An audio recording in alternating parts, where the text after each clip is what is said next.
और दिल्ली की केजरीवाल सरकार में मंत्री आतिशी ने बड़ा दावा किया। उन्होंने कहा कि दिल्ली की चुनी हुई सरकार के खिलाफ साजिश रची जा रही है।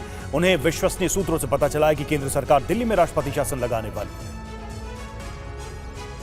है। दिल्ली की चुनी हुई सरकार, आम आदमी पार्टी की सरकार, अरविंद केजरीवाल की सरकार के खिलाफ एक बहुत बड़ा राजनीतिक षड्यंत्र प्लान किया जा रहा है। हमें विश्वसनीय सूत्रों से पता चला है कि आने वाले कुछ दिनों में केंद्र सरकार, भारतीय जनता पार्टी शासित केंद्र सरकार दिल्ली में राष्ट्रपति शासन लगाने वाली है। इसके कई संकेत पिछले कुछ दिनों से दिख रहे हैं।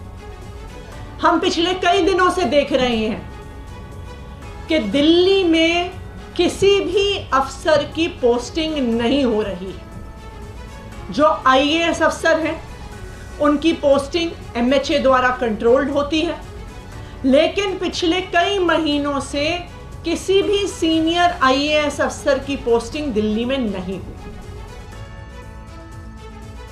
और सीएम अरविंद केजरीवाल की गिरफ्तारी के खिलाफ आम आदमी पार्टी, बीजेपी और केंद्र सरकार पर लगातार हमलावर है। पार्टी आज जेल का जवाब वोट से बैनर के साथ प्रदर्शन कर रही है। ये रिपोर्ट देखिए।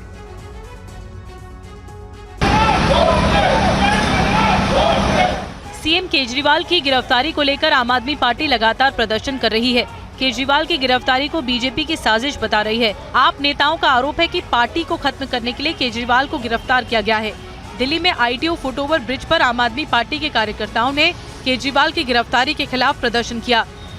अरविंद केजरीवाल जी को झूठे मुकदमे, झूठे केस बना के जेल में डालने से भी टूट जाएंगे, डर जाएंगे। भी टूटने वाले, डरने वाले नहीं है। क्या गुनाह किया केजरीवाल जी ने? उन्होंने दिल्ली की जनता को फ्री बिजली देके गलती करी। उन्होंने दिल्ली पार्टी लगातार प्रोटेस्ट कर रही है। अरविंद केजरीवाल की गिरफ्तारी के विरोध में तरह तरह से प्रदर्शन हो रहा है और आज यहाँ पर ये आईटीओ के फुट ओवर ब्रिज पर प्रोटेस्ट करने के लिए पहुंचे, क्योंकि यहाँ पर धारा 144 लगी है। अगर ये प्रोटेस्ट करते तो कुछ देर में दिल्ली पुलिस जो है वो उनको यहाँ से ले जाएगी, गिरफ्तार कर सकती है। इसलिए इन्होंने ये तरीका निकाला है कि कोई हिरासत में इनको न ले।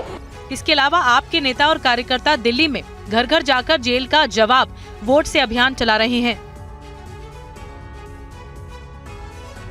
और दिल्ली शराब घोटाले में आरोपी बीआरएस नेता के कविता को सीबीआई ने राउज एवेन्यू कोर्ट में पेश किया। सीबीआई ने कोर्ट से पूछताछ के लिए के कविता की कस्टडी की मांग की है। अदालत 2 बजे इस मुद्दे पर फैसला सुनाएगी। के कविता को प्रोडक्शन वारंट पर तिहाड़ जेल से राउज एवेन्यू कोर्ट में सुनवाई के लिए लाया गया। सीबीआई ने कोर्ट से के कविता की 5 दिन की रिमांड की मांग की। कोर्ट में दोनों तरफ से दलीलें पेश की गईं। बहस पूरी होने के बाद कोर्ट ने फैसला सुरक्षित रख लिया। स्पेशल जज कावेरी बावेजा 2 बजे के कविता पर फैसला सुनाएंगे। इससे पहले कोर्ट ने के कविता के वकील से पूछा कि क्या गिरफ्तार किए जाने से पहले उसको चुनौती देने का कोई कानूनी प्रावधान है। सीबीआई ने कोर्ट से कहा कि मामले की जांच के दौरान इस तरह की एप्लीकेशन मूव नहीं की जा सकती। हमें सिर्फ आगे पूछताछ करनी है और जांच को आगे बढ़ाना है।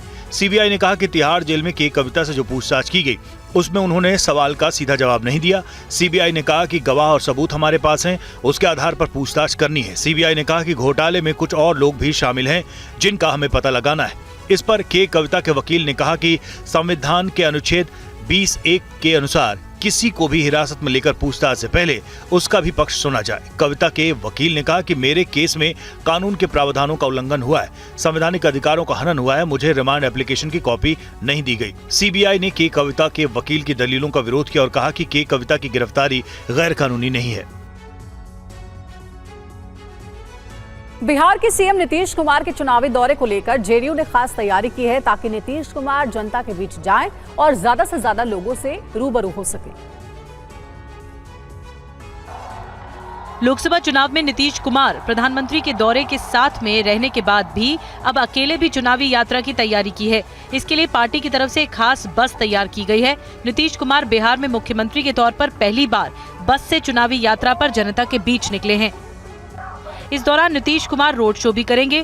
जिस बस से सीएम यात्रा करेंगे उसका नाम निश्चय रथ रखा गया है, जिस पर लिखा गया है पूरा बिहार परिवार, रोजगार मतलब नीतीश सरकार। दरअसल आरजेडी की तरफ से तेजस्वी यादव रोजगार को मुद्दा बनाकर लगातार नीतीश कुमार के खिलाफ आक्रामक रुख अख्तियार कर रखा है। नीतीश से पहले तेजस्वी यादव भी बस से बिहार का दौरा कर चुके हैं। अब नीतीश अपनी बस यात्रा से तेजस्वी को जवाब देने की कोशिश करेंगे। तेजस्वी के रोजगार वाले बयान पर जेडीयू की तरफ से पलटवार भी किया गया है। तेजस्वी यादव कहते हैं कि 17 महीना में ही काम हुआ है। अरे 17 महीना की नौकरी तो हमने आपको दिया था। आप जब असफल हुए तो नौकरी से आपको बर्खास्त कर दिया। काम के मामले में हम तो केवल काम ही की चर्चा करते हैं। आप कौन से काम की चर्चा करेंगे?